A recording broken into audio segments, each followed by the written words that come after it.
पतंग सी बेटी। मकर संक्रांति का अखबार खोलते ही सरला की खुशी का ठिकाना न था। सोनिया की तस्वीर मुख्य पृष्ठ पर छपी थी। उसे काशी विश्वविद्यालय की ओर से रिसर्च हेतु जर्मनी भेजा जा रहा था।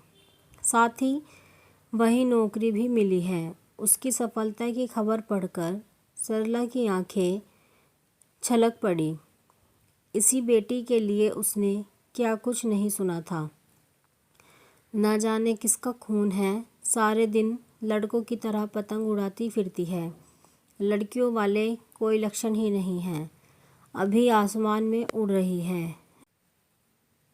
जिस दिन कट के गिरेगी किसी को मुंह दिखाने लायक न रह जाएगी। सास की इन चुभती बातों से आहत सरला ने उस पर हाथ उठाया था और गृह कलह से तंग आकर माँ के पास छोड़ आई थी। बढ़ते बच्चे को नानी भी कब तक बंद रखती। तभी उसके बचपन की सहेली नीरा, जो वाराणसी के एक गर्ल्स हॉस्टल की वार्डन थी, उसने हॉस्टल भेजने की बात कही, जो सरला को जच गई। वो दिन और आज का दिन। बच्ची ने पीछे मुड़कर न देखा। अब इतनी बड़ी उपलब्धि हासिल करने वाली बेटी पर गर्व हो रहा था। इस बात की सूचना जब उससे सास को दी तो उनका चेहरा सफ़ेद पड़ गया था। उन्हें क्यों कर लगाव होता। वह उसके पहले पति की बेटी जो थी, वह शादी के पहले महीने ही गर्भ में रह गई थी। किसी तरह शादी के 5 महीने निकाले। रोज़ के लड़ाई व शारीरिक यातनाओं से परेशान होकर आखिरकार सरला ने तलाक ले लिया। पर बच्ची पेट में थी तो उसे तो जन्म देना ही था। समय पूरा होते ही नन्ही बच्ची दुनिया में आ गई।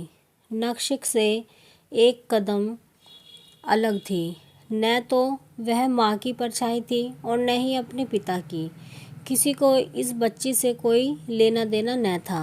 राघव सरला से प्यार करता था और उसने बच्ची के साथ स्वीकार भी किया, मगर अपनी माँ के साथ रहने के कारण वह भी कुछ न कर सका।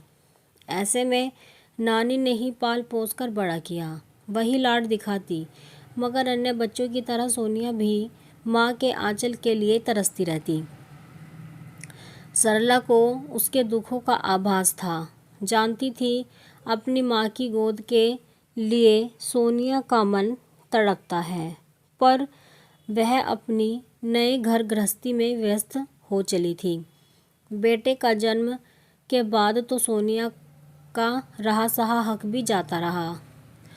सब साथ रहते, हंसते बोलते, पर उसे सारे रिश्ते झूठे लगते, दिखावा लगता। अब इस छोटी सी उम्र में जिंदगी के हर थपेड़े से लड़कर उसकी बेटी विजेता बनी है। उसकी इस उपलब्धि की बधाई वह कलेजे से लगा कर देगी। सरला की ममता बेटी से मिलने के लिए तड़प उठी। उसके पास समय कम है। आज रात की फ़्लाइट है। उसने तत्काल नीना को फ़ोन मिलाया और टिकट लेकर ट्रेन में बैठ गई। दिलदार नगर से वाराणसी पास ही है। नीना के साथ पिछली बातें याद करने लगी। तुम्हें याद है ना नीना, जब सास की बात पर तड़पकर मैंने सोनिया के मुंह पर तमाचा जड़ा था और खुद ही रोने लगी थी, मगर सोनिया की आंखों एक आंसू की बूंद न थी।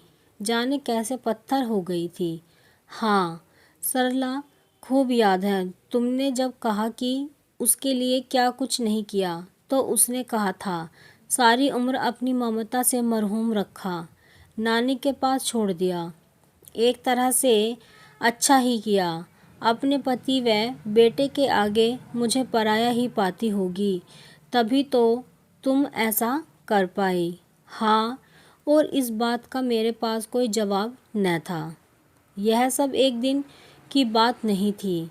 ससुराल में सोनिया की हरकतों पर नज़र रखी जाती थी, जैसे वह अपने नहीं बल्कि पराए घर में पल रही हो। वह एक गलत विवाह की पैदाइश थी, तो इसमें उसकी क्या गलती थी। उस रोज़ पतंग उड़ाने के कारण हुए हंगामे को तुमने न संभाला होता तो आज यह शुभ दिन कैसे आता। उस रोज़ नीना ने ही दोनों को अच्छी तरह समझा बुझाकर शांत किया। उसने ही सोनिया का दाखिला वाराणसी के एक बोर्डिंग में करा दिया। नानी ने इतना बैंक बैलेंस तो छोड़ा ही था जो उसके निर्बाध शिक्षा के लिए काफ़ी था। अब तो वह स्वयं ही अपनी योग्यता के बल पर विदेश जा रही है। आज उसके बेटी के लिए उसका रोम रोम हर्षित था। बातों बातों में स्टेशन आ गया। रिक्शा कर हॉस्टल पहुंची तो जैसे उसका इंतज़ार हो रहा था। बेटी की मासूम आंखों में अपनी झलक पाकर पिघल गई। मैं बहुत कमज़ोर थी बेटी, इसलिए दूसरों की शर्तों पर जीती चली गई।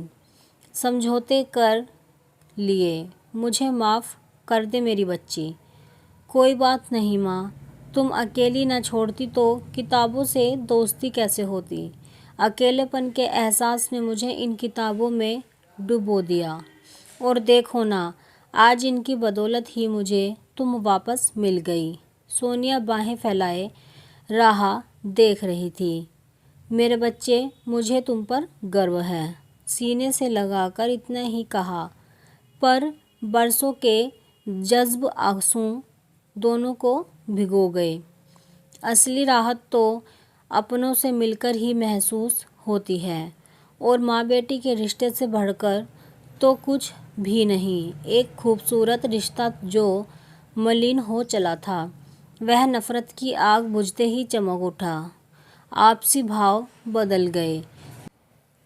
जिन लोगों में उसे झूठ दिखता था, वहाँ सच्चा स्नेह नज़र आने लगा। अतीत का दर्द कम हुआ तो राहत पाकर आसमान निहारने लगी। आज फिर आसमान रंग बिरंगे पतंगों से आच्छादित था। कुछ हवा में तैर रहे थे तो कुछ आसमान की ऊंचाइयों को छू रहे थे। तभी एक पतंग कटकर ज़मीन पर आ गिरी, जिसे देखकर उसका मन भर आया। ना जाने ऐसे कितने बच्चे हैं जो माँ बाप के क्षणिक आनंद की प्राप्ति का परिणाम होते हैं, जिन्हें परिवार का सुख नसीब नहीं होता। कभी माँ बाप के नाजायज़ संबंध तो कभी अहम के टकराव के कारण हुए तलाक की सज़ा भुगतते हैं। उसने मन ही मन ईश्वर को धन्यवाद दिया। उन्होंने ही उस रोज़ नीना को भेजा और उसके ही माध्यम से सोनिया को एक नई राह दिखाई। ऐसा ना हुआ होता तो शायद वह भी टूटकर बिखर गई होती। ओह, बातों में समय का पता ही न लगा। रात के 10 बज गए तो नीना और सरला सोनिया को छोड़ने लाल बहादुर शास्त्री एयरपोर्ट आ गई। सोनिया चेक इन के लिए अंदर गई। कुछ ही देर में वह पतंग के समान अपने आसमान को छूने हेतु हर पीड़ा से स्वतंत्र होकर उड़ जाएगी। आप कमेंट में ज़रूर बताएं कि आपको ये कहानी कैसी लगी है। अगर आपको कहानी पसंद आई है तो वीडियो को लाइक करें, शेयर करें और चैनल को सब्सक्राइब करें ऐसी ही कहानियों के लिए।